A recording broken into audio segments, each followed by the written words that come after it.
Nagbukas ang pelikula sa isang tren na dumadaan sa isang desyerto na lugar. Sa loob ng tren, nakaupo ang isang magaspang na lalaki na nagngangalang Virgil at kumakain ng ilang piraso ng kanyang tinapay. Sa harapan niya, isang babae ang nakatitig sa kanya na sinusubukang pakalmayan ang kanyang sanggol. Pagkaraan ng ilang oras, huminto ang tren at lumabas si Virgil, ngunit hindi bago ibigay ang kanyang tinapay sa babaeng nasa loob. Pagkatapos ay lumakad siya sa malapit na tindahan at tinanong ang may-ari kung may napansin ba siyang tao sa paligid. Gayunpaman, ang may-ari ay patuloy na nanonood ng drama sa TV nang hindi nagbibigay ng anumang tugon. Nang maglaon, nagtanong si Virgil kung nasaan ang banyo at itinuro siya ng may-ari sa ibang wika. Pagkaraan ng ilang oras na paglalakad, nakita niyang marumi at puno ng langaw ang banyo. Sa kabila nito, napilitan si Virgil na gamitin para maibsan ang sakit ng tiyan. Habang nasa banyo, isang boses ang nagtanong sa kanya kung may hinihintay ba siyang tao na bumabiyahe papunta sa kanyang destinasyon. Nang marinig ito, sinabi ni Virgil na oo at lumayo ang lalaki. Sa sumusunod na eksena, nakasakay si Virgil kasama ang isang driver ng truck, si Keith, na maghahatid sa kanya sa nasabing compound. Sa daan, ipinaliwanag ni Keith kay Virgil ang tungkol sa mga babayarang gas at tubig sa paglalakbay. Medyo nagulat si Virgil nang makita ang dagdag singil dahil akala niya ay magiging mura lang ang pamasahe, kaya napamura siya sa laki. Matindi ang init, sinubukan ni Virgil na buksan ang aircon sa truck, ngunit pinagalitan siya ni Keith, at sinabing uubusin nito ang baterya at ikasisira ng makina. Habang naglalakbay sa isang lubak na daan, nasira ang gulong ng truck at napilitan silang huminto at magpalit ng gulong.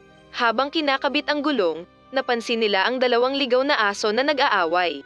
Nang makita ito, hinabol ni Kate ang malulusog na aso. Hindi nagtagal ay naayos nila ang gulong at nagpatuloy huminto sila para mag-refill ng gas. Doon ay naabutan sila ng gabi, kaya nagpasya silang magpahinga at ipagpatuloy ang kanilang paglalakbay. Nagsindi sila ng bonfire tapos, tinanong ni Keith si Virgil tungkol sa kung anong motibo niyang pumunta sa compound. Sumagot si Virgil na naghahanap siya ng panghabang buhay na trabaho at sigurado siya na matatanggap siya. Napaisip si Kate sa sinabi tungkol sa compound, sinisikap niyang ipaunawa kay Virgil na ang pagpunta niya doon ay hindi magandang idea. Idinagdag din niya na ang tanging bagay na makikita niya doon ay mahihirap na trabaho. Gayunpaman, tumugon si Virgil na hindi siya natatakot whatever it takes. Kinaumagahan, si Virgil na nagmamaneho ng truck habang si Kate ay petiks at chill sa passenger seat. Si Virgil ay nagsimulang makaramdam ng init dahil sa nakakapasong araw sa labas at nagpas siyang i-on ng aircon sa buong level max nito. Maya-maya ito ay humantong sa pagkasira ng makina ng truck. Nagising si Kate at nalaman ang ginawa ni Virgil. Sinigawan niya ang makulit na lalaki at sinabihang bakit niya ginawa iyon. Humingi ng paumanhin si Virgil at nagpakalma sa sarili. Sa kanyang pagbabalik sa truck, napansin niya ang mga kumikislap na mga bato mula sa malayo. Na-curious siya. Nilapitan niya ito at tinanggal ang mga buhangin sa bato.